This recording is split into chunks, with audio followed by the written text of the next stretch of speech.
All right. Thank you all. Let me begin by thanking the organizers for giving me this opportunity to speak in this conference. For me and for many of you, I think it has been a long break away from coming to conferences, and I think it's more than 2 years, maybe 2.5 years since I went to any conference. I have not, in fact, given a Blackboard talk for more than 2 years. So it's, I wanted to give a Blackboard talk here, not once again on slides. So that's very nice. And before I begin my lecture, let me say a few words about my association with Gan-Savin, whom perhaps I know for most number of years besides Marco Tadic here. Gordon and me were fellow graduate students at Harvard in the mid-80s, and I have always been in great awe of him. I think that really summarizes my relationship with Gordon since then, but he has been very kind. All right, happy birthday, Gordon. I hope many more interactions, and he has also been a collaborator in one of my papers, and in fact, what I am going to speak is partly related to that work also. All right. So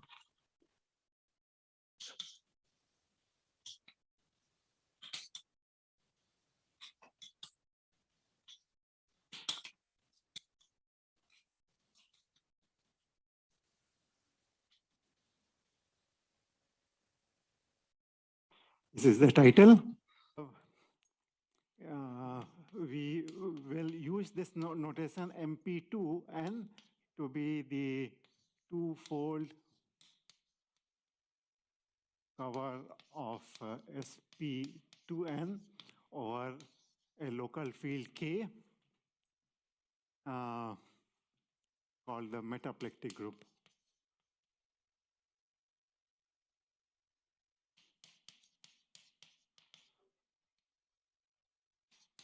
Group. And for this group, there is a well-known theta correspondence. So SP2N, this roof will denote the set of irreducible admissible representations. And there is an identification of this to disjoint union of SOV roof, and here we quadratic spaces of dimension 2n plus 1, and this identification depends on a character side. So this is a theorem which was begun by Waldspurger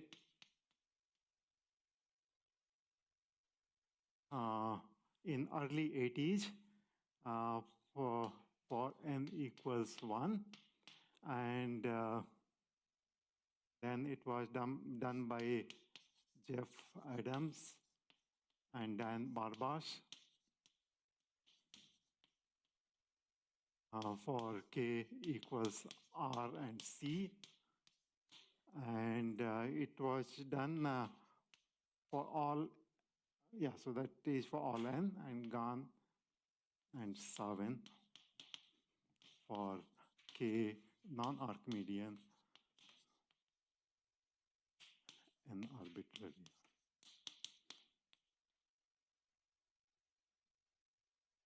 Okay. Given this correspondence also has many desirable properties.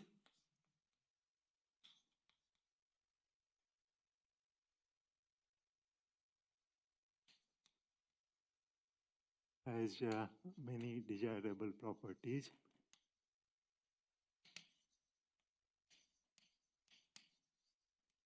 properties. So among others, I mentioned that preserves discrete series representations.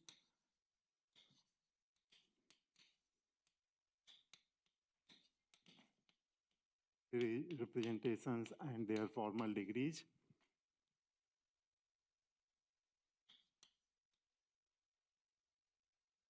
Formal degrees. And it also preserves tempered representations.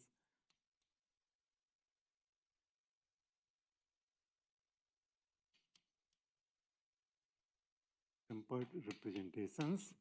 And something which is not kind of built in this notation, but small theta equals capital theta for phi tempered.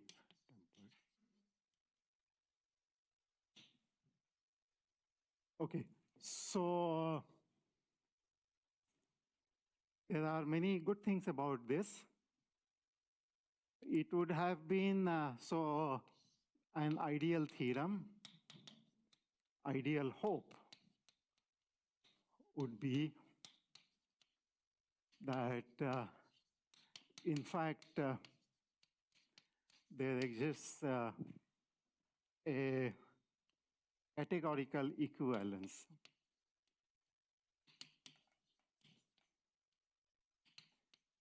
Equivalence, i.e., so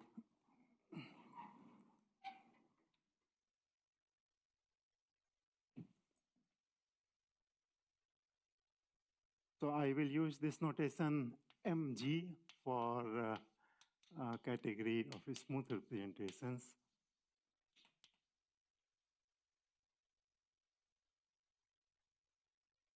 Smooth representations, and somehow the ideal hope would be that m of mp2n is equal to m.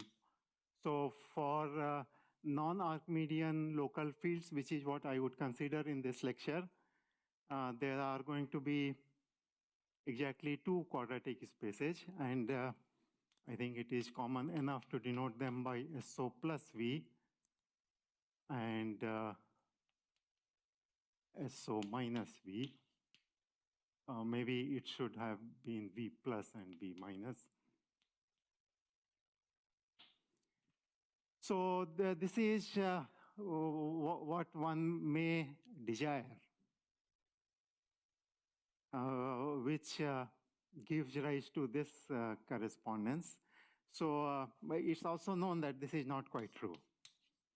This is known not to be quite true. Quite true. I think it has been this question has been discussed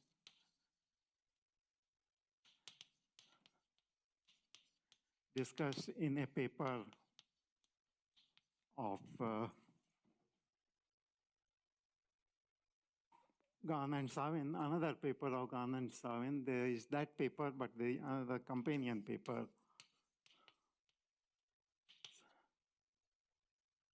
Gan-Savin, where they also mention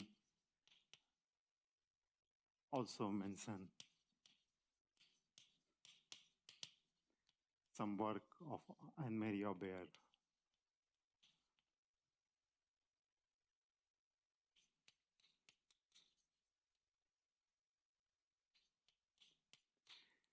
And this lecture is about this theme. Okay. So before I go on, maybe I will give some basic examples why this is not quite the case. Okay, so I mean, when I say this category is direct sum of these two categories, it's in the obvious sense that every object is direct sum and every morphism is a direct sum, and therefore all x, etc. will be direct sums. Okay, so there, so basic example where this naive hope is not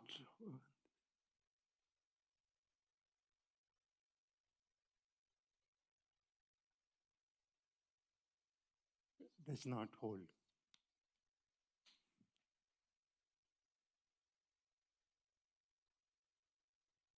Hold good.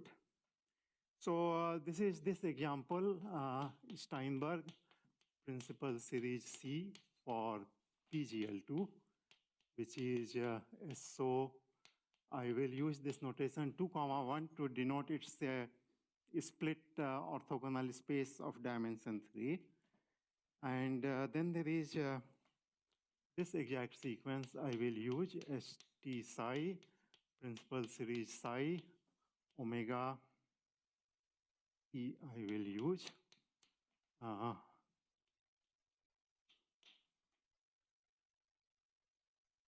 0 for MP2, where I have used this character psi. There is another representation called odd Weyl representation omega naught psi of MP2, which will be relevant. Irrelevant. And in this theta correspondence that I have set up among these representations, one knows that omega psi even goes to the trivial representation of PGL2, and omega psi odd representation goes to the Steinberg representation of PGL2, and Steinberg psi that I called, this goes to the trivial representation of PD star. So this is the anisotropic quadratic space. So if that categorical equivalence was available, then in particular, as I said, it will preserve Hom and X and so on. And we know that X1 of C and Steinberg is non-zero. Let's just call it non-zero. PGL2, however, X1 of MP2 of omega psi even and omega psi odd, it is 0 because, among other things, this is a cuspidal representation. It is a cuspidal representation. And on the other hand,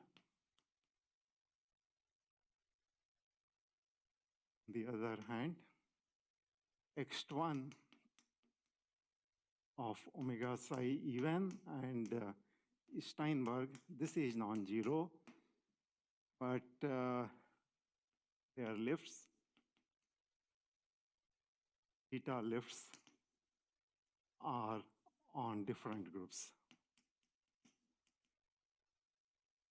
And groups, one is split, one is non-split, and therefore there is no meaning to that statement. So therefore, one sees that this categorical equivalence is a bit too good to hope for. Okay. Of course, this lecture is being given in the hope that it is essentially right. So before I talk about the framework in which such questions are studied, let me say that Lagrange's functoriality brings you to many situations where there is correspondence of representations, functorial lift as it is called. And Whereas in the theory of theta correspondence, not only is there a lift, but there is a lift by a particular process. It's something explicit. And this explicit nature of the lift is what we want to exploit somehow. And, and one hopes that this categorical equivalence comes from that explicit lift of the theta correspondence or of the Weyl representation that goes to define this correspondence. So, okay, so what I want to do next is to, so some generalities.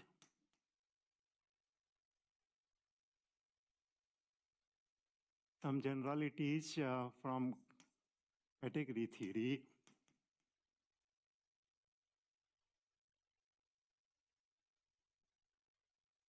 So for a few moments, I will talk about some generalities. And this is called the Morita theory or Morita equivalence.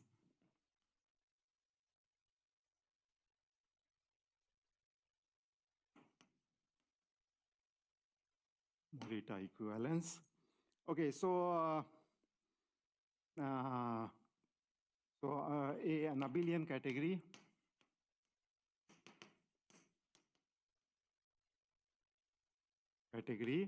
An object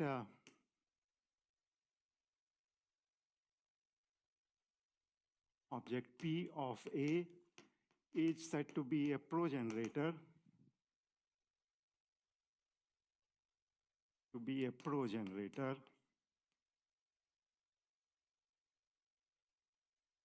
If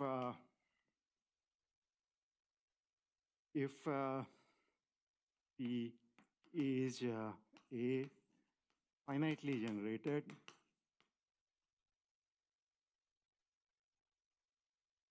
So, you know, finitely generated is a technical condition in an abelian category. Sometimes it is also called a compact element, compact object. Then it is projective, and see that it is a generator.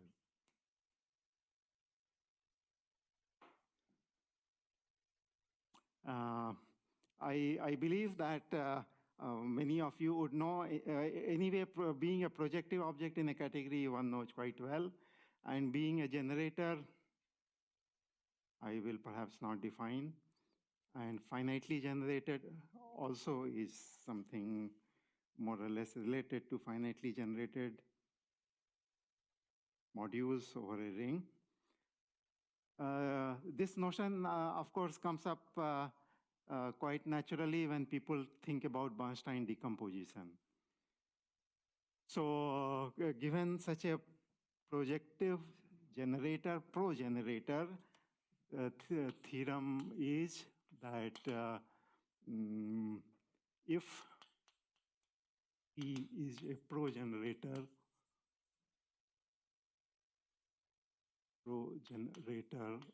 of an abelian category,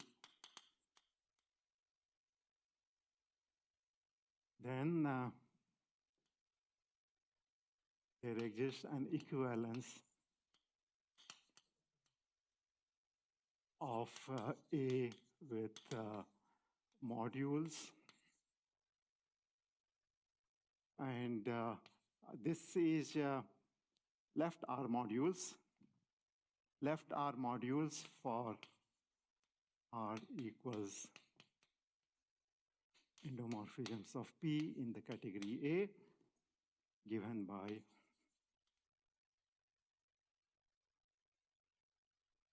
an object X goes to Hom.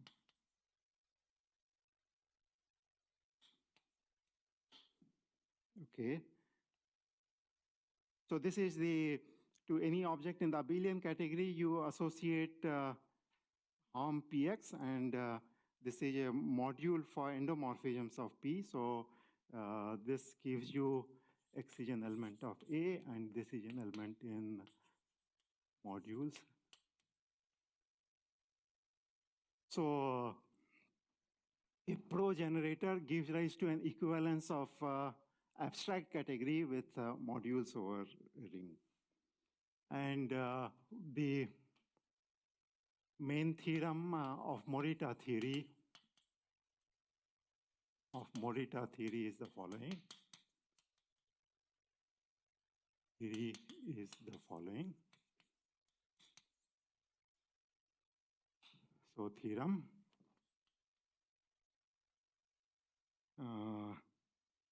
Let R comma S be a pair of rings.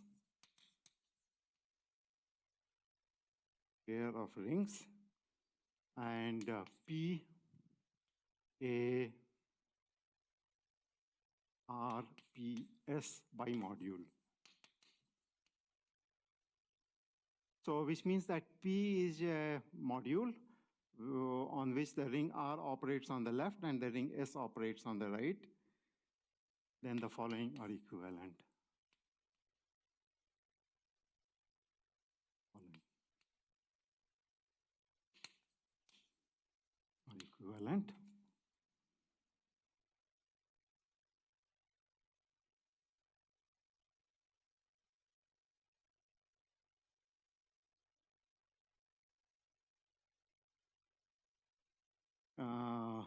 One,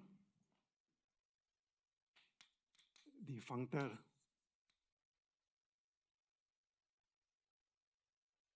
P tensor S dot from modules, left S modules to left R modules is an equivalence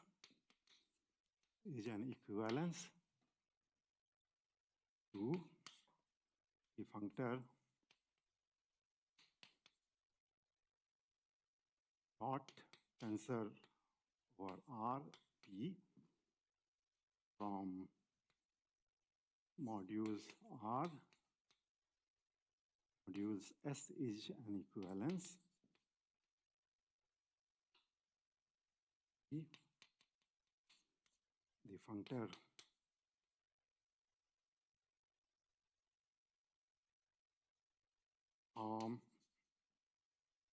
P comma dot R from mod R to mod S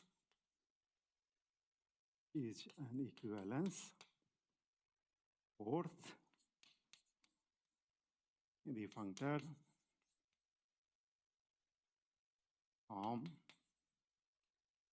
P dot S from mod S to mod R is an equivalence. Fifth,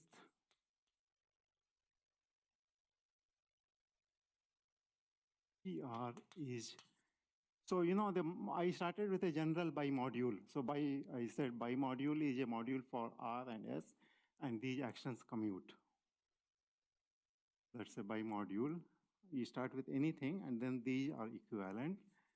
And now I am coming to what this means for the bimodule. So PRS is a pro-generator.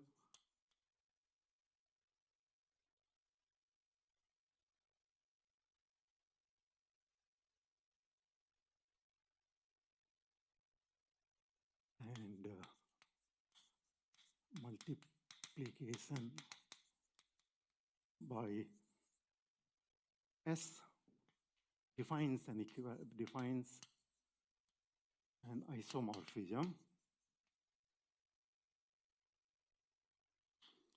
S is isomorphic to endomorphisms of P opposite over R. And sixth is that PS is a S progenerator.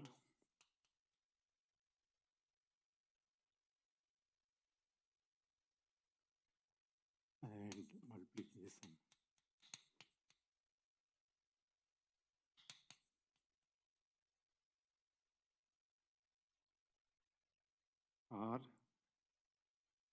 P defines an isomorphism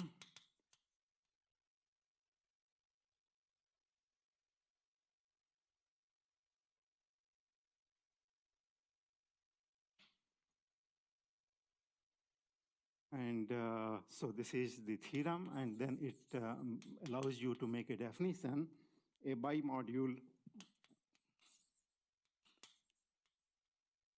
module P or S satisfying above equivalent conditions of equivalent conditions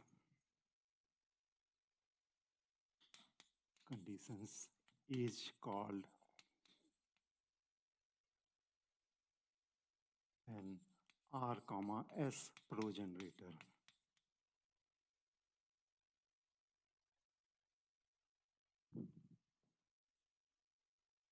Okay.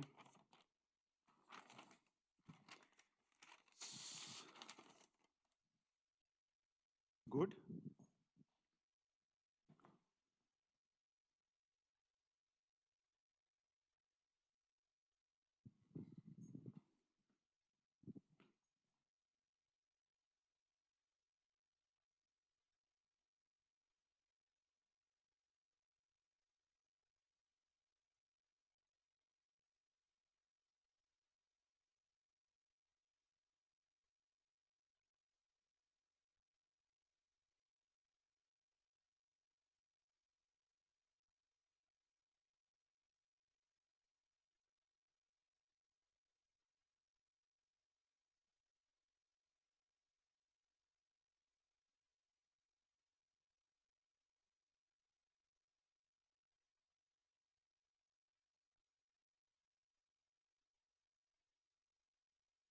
It.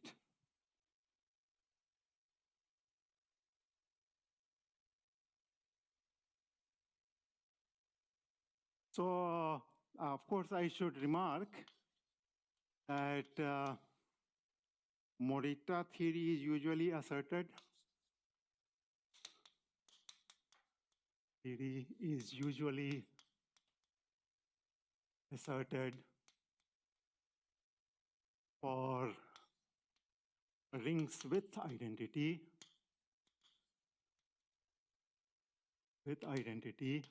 but it is treated also for idempotent rings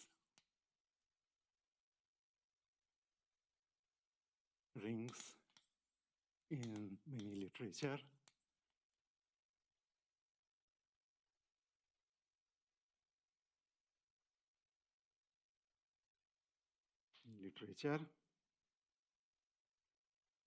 With the only modification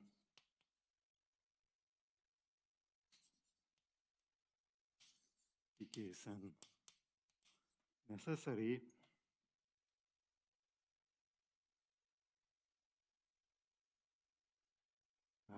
that we need to use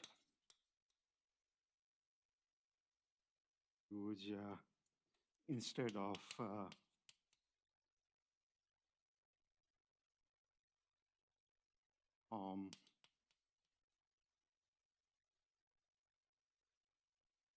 it's a smooth part.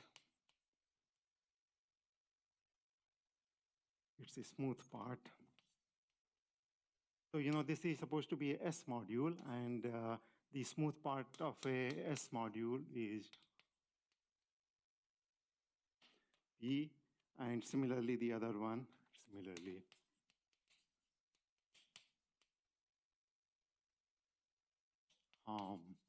S P dot is to be replaced by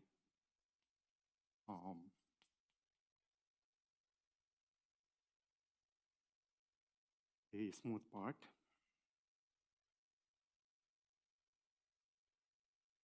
Okay. So this is the general Morita theory, and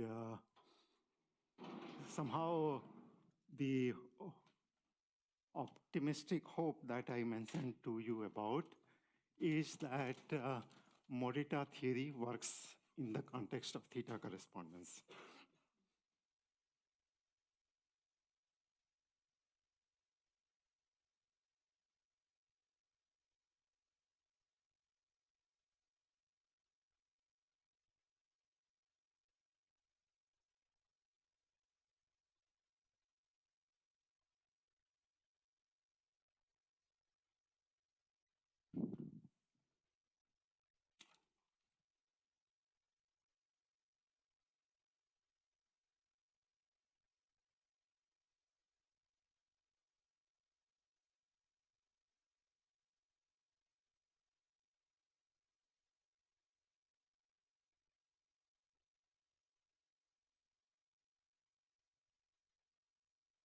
Okay, so here is the main question that I like to formulate.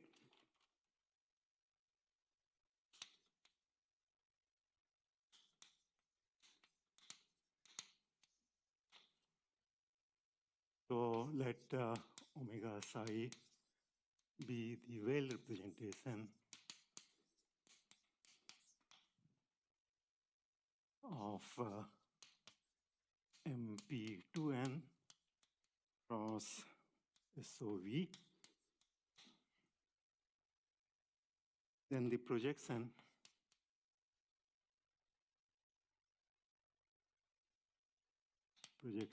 of omega psi to any Bernstein block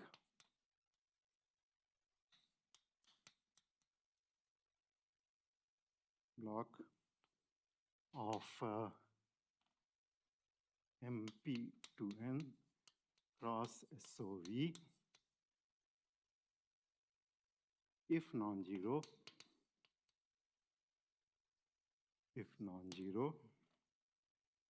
is an R, S progenerator.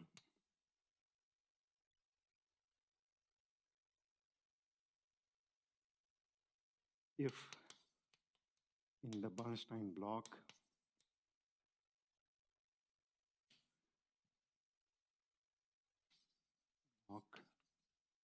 we do not allow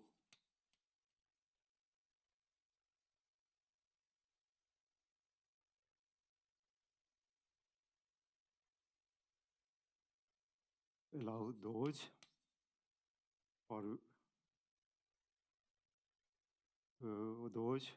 for which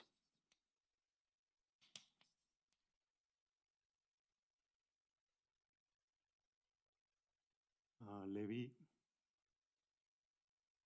is equal to GLN1 cross GLNK cross MP2. So there are some maybe Z mod 2s here. And on MP2, we have either omega naught psi or omega E psi, and similarly on SOV.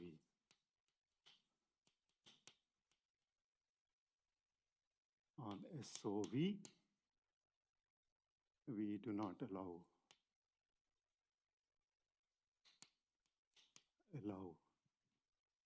Levy GLN1 cross GLNK cross SO3 or SO21 and trivial representation here.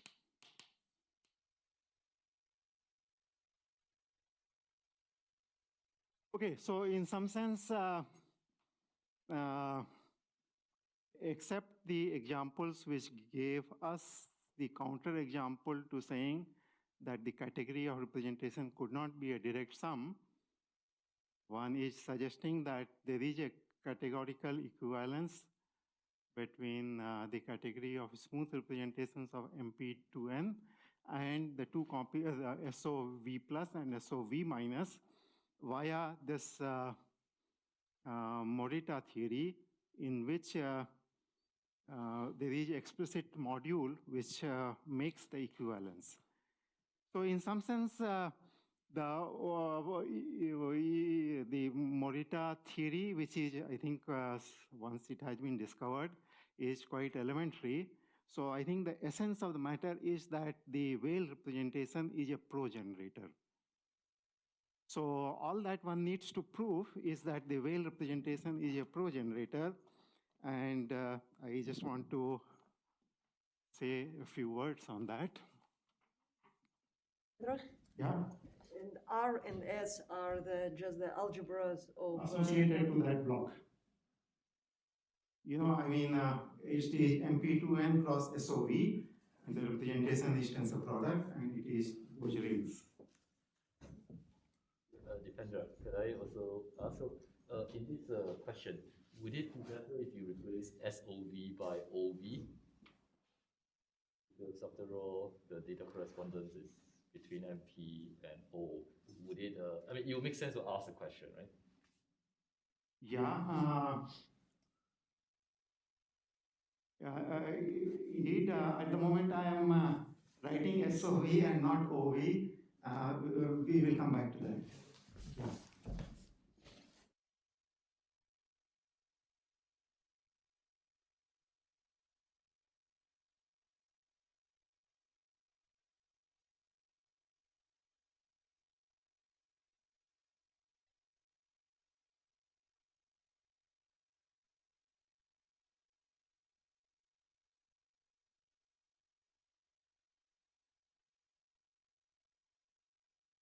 Okay, so the definition of a pro-generator, you know, it's a bi-module, R comma S, but one of these properties just asked it to be a pro-generator for either R or for S.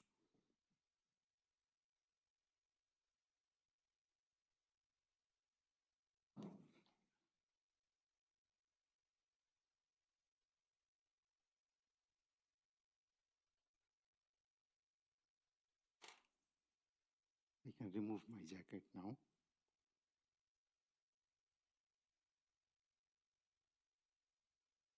Sorry? The spinor character of SO3 is not a problem. And here you, listen. No, but for SO3, if you put the one-dimensional character, which is the spinor character. You're talking about this? I have, you know, in some ways, this is maybe perhaps the first beginning. Maybe there are some more to be excluded. Let's keep going and see where it takes us. Okay. So, as I said, being a pro-generator has three conditions. So, recall at being a pro-generator has three conditions, and now you will read them more carefully. A is finitely generated, B, generator of the category,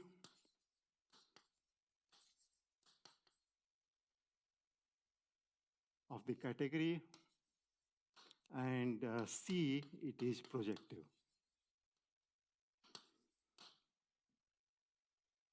So, okay, so I get the feeling that A and B are true and obvious in some sense in all cases. It appears to me that A and B are true for all Bernstein blocks.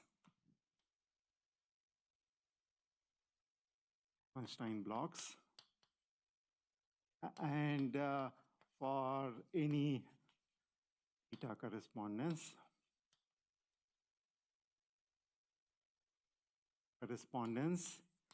as soon as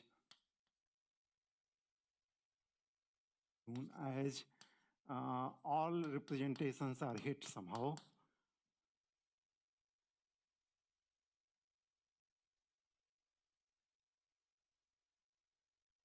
Are obtained, all irreducible. You know, we want it to be a generator of the category. So we are looking at R module and generator of the category of all modules. The picture one should keep in mind is that among R comma S, R is the smaller object. So that typically all representations of R appear, and that is the meaning of generator of the category. As soon as all irreducible representations are of, so to say, of G1 in the dual pair,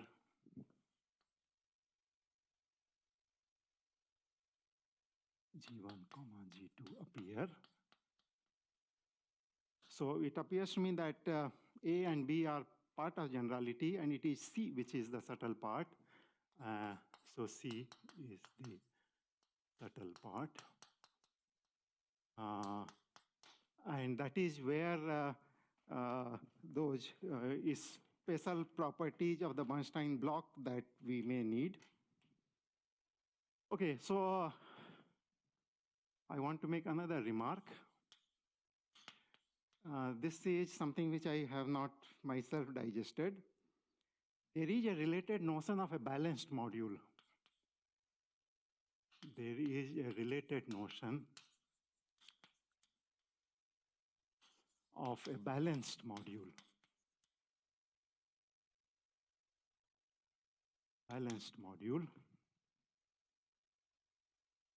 So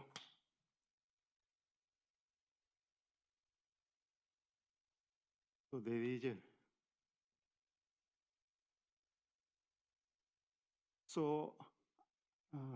definition.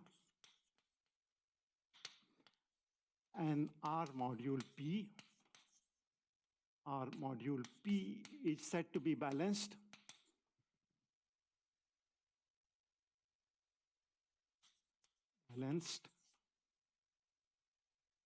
If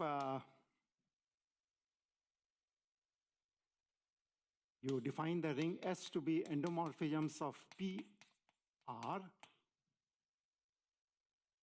then the mapping from R to endomorphisms of P over S, this is an isomorphism. So there is a natural mapping R to endomorphisms of P to S. It should be isomorphism. So this is what is called Bicommutant theorem is true.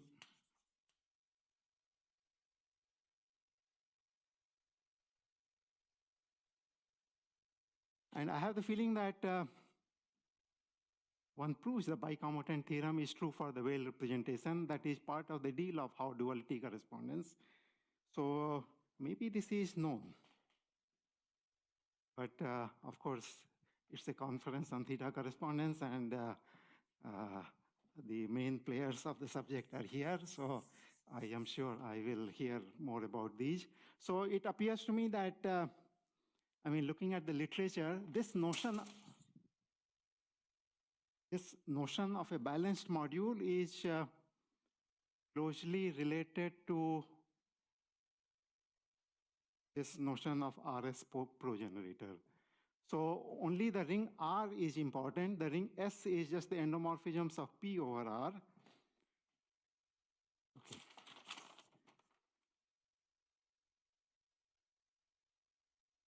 So this might well be known, and maybe some parts of being projective is therefore a consequence. And therefore, maybe some part of the categorical equivalence is also possible.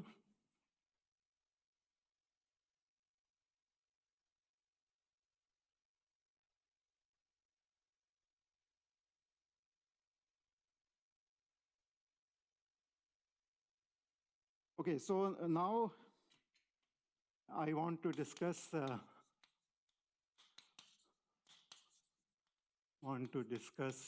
a related paper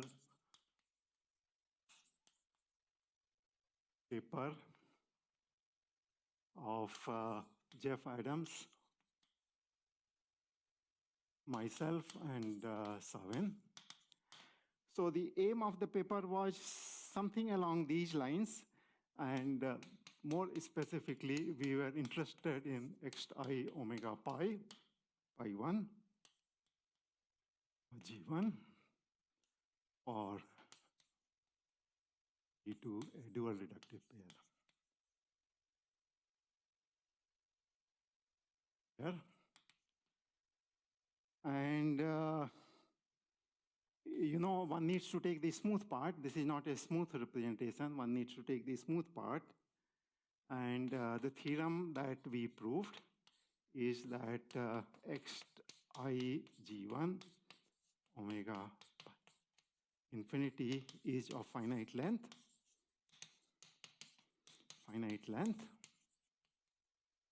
And EP omega pi1 is equal to summation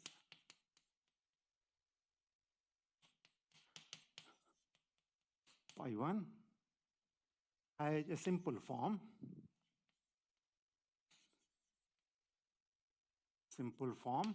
And in fact, the simple form is indeed rather simple. For example,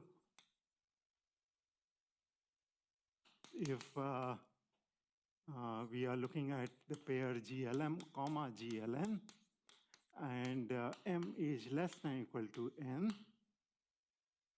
then we proved that Euler-Poincare of omega pi1 for GLN, it is nothing but pi1 cross.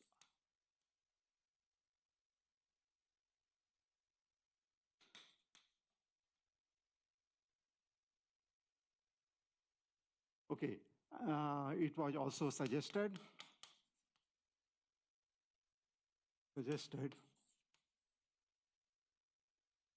in this paper, EPS, that omega restricted to G1 is a projective module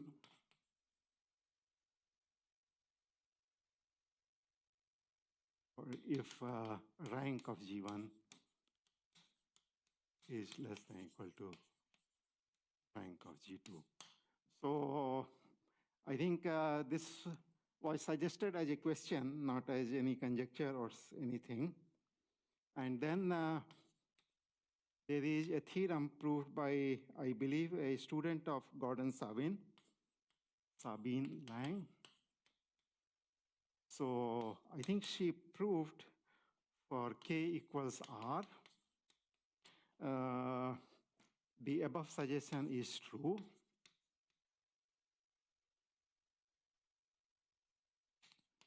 Is true in the stable range.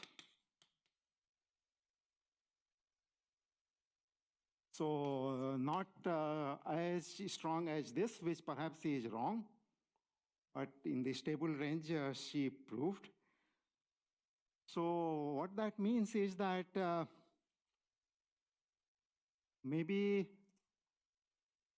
pro generator that I am seeking for is not quite true, but the Weyl representation anyway restricted to a smaller pair may give rise to a pro generator. So not in the equal rank case that one is looking at, but so to say in somewhat smaller.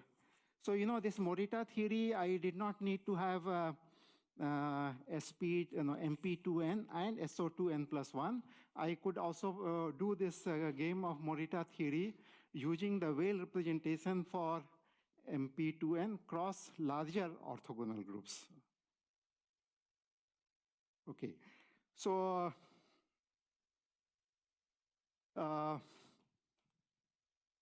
so it appears to me that the Morita theory that I discussed about and if Gordon will have some more students who will prove projectivity of representations, I think she has done it over reals, and I'm sure they will prove it.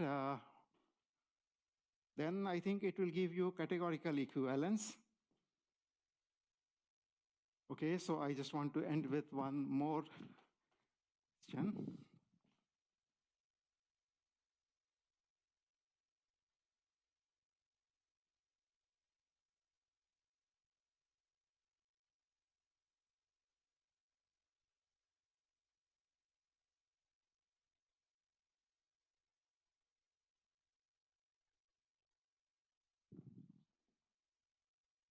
So, and with another question. And this may be related to what VTech was perhaps suggesting. So, question.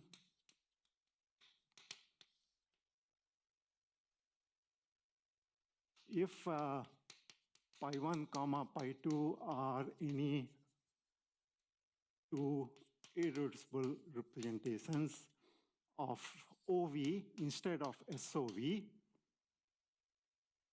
which appear in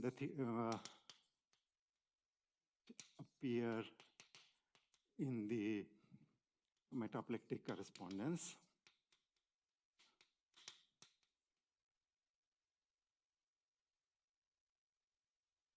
then xi of pi1, pi2, now over OV, not instead over SOV, is isomorphic to xi of mp2n of theta. So in this form, the example which went wrong with the naive suggestion that X groups should be the same, but there we were doing it for PGL2 and PD star, etc. But I am replacing that by O. So that counterexample is no more a counterexample to this question. And yeah, so this looks like a possible question. Yeah, so I had some general categorical theme, and maybe this question which seems to be of independent interest. All right, so I think my time is up, and I thank you for your attention.